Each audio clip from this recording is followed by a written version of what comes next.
নয়নতারা ফুল, দেশি নয়নতারা, গোলাপি নয়নতারা, আর আছে সাদা নয়নতারা। এই দুটোই হচ্ছে দেশি নয়নতারা।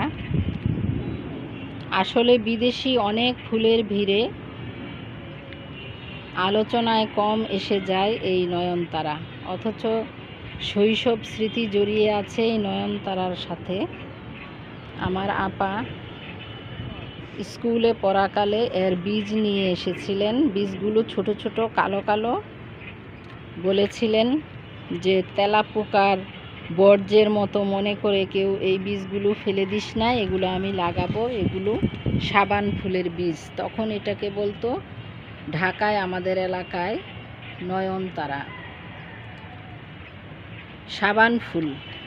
সাবান ফুল বলতো বইয়ের ভাষায়, এবং ফেসবুক থেকে পরে জেনেছি এর নাম নয়নতারা।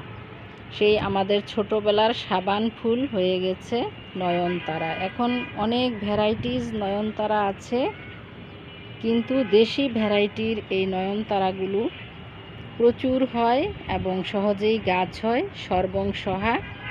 একবার লাগালে গাছগুলো সহজে মরে যায় না। এই গাছ আপনারা ছাদ বাগান অলঙ্করণে লাগাতে পারেন।